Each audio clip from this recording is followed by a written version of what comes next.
Quelles sont d'après vous les origines du terrorisme? Alors, les origines du terrorisme, il faut aller les chercher dans la Révolution française. Pendant la Révolution française, dans Paris, il y avait déjà des terroristes qui décapitaient des gens.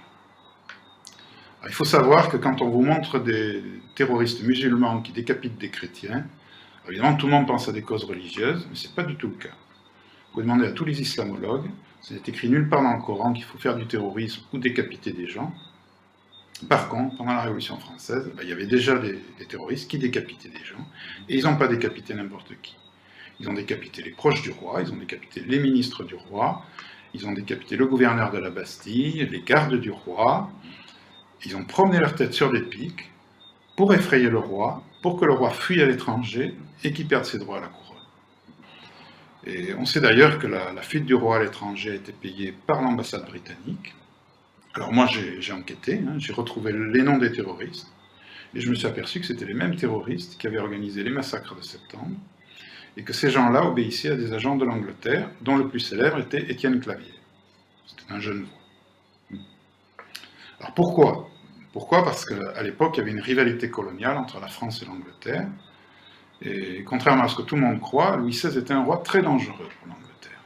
Louis XVI avait fait perdre les États-Unis à l'Angleterre, et il avait même élaboré un plan pour faire perdre l'Inde à l'Angleterre. Et donc c'était vraiment l'homme à abattre.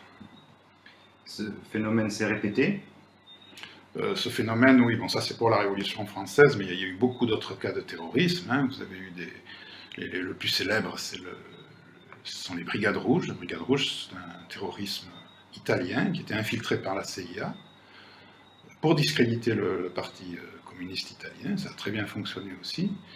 On a le cas du GIA. Le GIA, c'est un terrorisme algérien infiltré par les services secrets algériens pour discréditer l'opposition algérienne.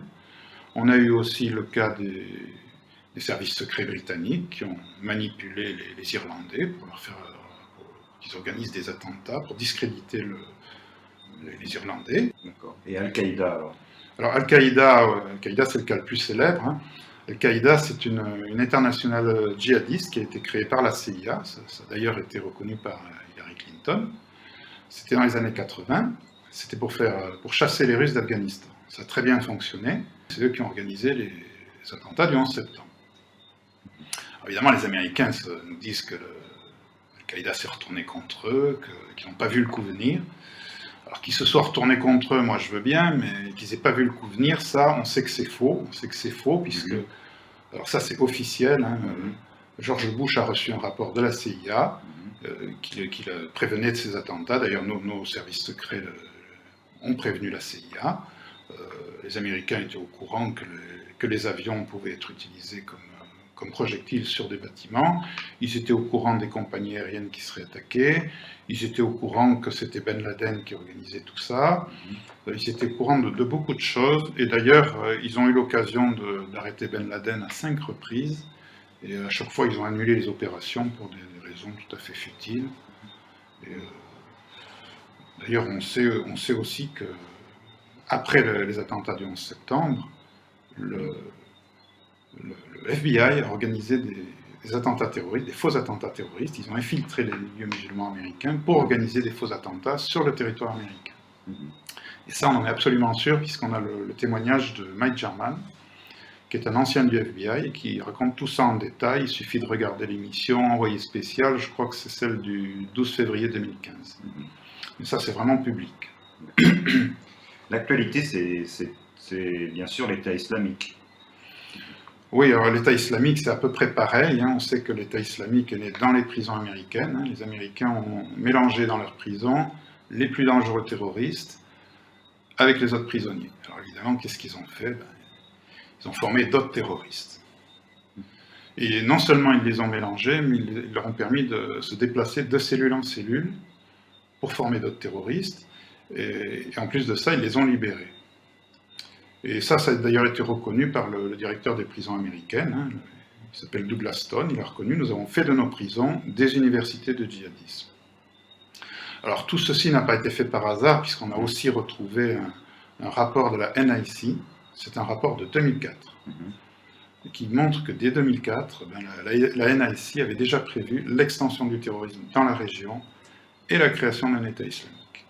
Donc quand les Américains ont créé ces écoles de djihadisme, ils savaient très bien comment ça finirait. Quelles sont, à votre avis, les raisons de ce type de stratégie mortifère? Alors, ces stratégies, bon, les causes sont toujours économiques, si vous voulez. Pour Al-Qaïda, bon, on a bien vu que ça a servi à envahir l'Afghanistan. L'Afghanistan, c'était pour sécuriser un oléoduc. Ça a servi aussi à envahir l'Irak. Bon, l'Irak, bon, tout le monde parle du pétrole, mais l'Irak, à mon avis, c'est surtout par rapport au dollar, parce que Saddam Hussein vendait son pétrole en euros. Et tout le monde sait bien que le dollar ne tient que par le pétrole. Et évidemment, si Saddam commence à vendre son pétrole en euros, là, ça va faire chuter le dollar, et c'est la fin du dollar. Donc c'était inadmissible. Alors surtout, ça a servi à espionner le monde entier. L'Europe est obligée de se laisser espionner, parce que si vous ne vous laissez pas espionner, ben, vous êtes complice des terroristes. Une espèce de chantage. Alors pour l'État islamique, c'est à peu près la même chose. L'État islamique, le principe, c'est d'allumer un feu quelque part pour mettre la pression sur les États voisins et pour obtenir des avantages économiques. On est toujours dans la quête d'avantages économiques. Alors on a un très bon exemple, c'est l'Irak. L'État islamique a permis aux États-Unis d'obtenir le départ du président Maliki, qui avait négocié des contrats pétroliers avec la Chine, sans le dollar. Ils ont obtenu son départ en échange de l'intervention contre l'État islamique. Ça a servi aussi contre l'Iran. Les États-Unis ont obtenu des accords pétroliers, des accords nucléaires avec l'Iran, en échange de l'intervention contre l'État islamique. Ça a servi... alors pour la Syrie, là, ça va être beaucoup plus compliqué, parce que la Syrie, c'est une histoire de gazoduc. Les États-Unis veulent construire un gazoduc entre le Qatar et l'Europe pour concurrencer le gaz russe. Et Bachar ne veut pas. Et là, ça va être beaucoup plus compliqué, parce que là, les Russes ne vont pas se laisser faire, il y a leurs intérêts économiques qui sont en jeu, donc l'affaire n'est pas jouée. Si vous voulez, c'est un peu comme si moi, j'allumais un feu en bas de chez vous, et puis après je sonne à la porte pour « Monsieur, si vous ne payez pas, ben, j'éteins pas l'incendie. » Évidemment, vous payez, c'est normal. Ce sont des méthodes mafieuses. Quelles sont vos sources pour ces accusations graves?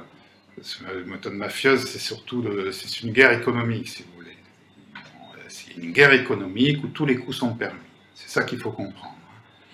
Alors, mes sources. Dans mon livre, je cite 350 ouvrages. Je cite 350 ouvrages qui sont essentiellement soit des ouvrages de mémorialistes, c'est-à-dire des témoignages, soit des travaux d'historiens. J'ai remarqué que la plupart des historiens se concentrent sur une seule période ou sur un seul personnage, mais qui n'ont pas la vue d'ensemble. Alors moi, ce que j'essaye, c'est d'avoir cette vue d'ensemble, c'est-à-dire je rassemble tous les témoignages, je rassemble tous les travaux d'historiens, parce que je me suis aperçu que tous ces travaux sont complémentaires, et que c'est en les rassemblant qu'on fait des découvertes. Donc c'est comme ça que je travaille, et je fais pareil pour les époques. C'est-à-dire que je travaille sur toutes les époques à la fois, c'est là qu'on s'aperçoit que l'histoire se répète, sans arrêt.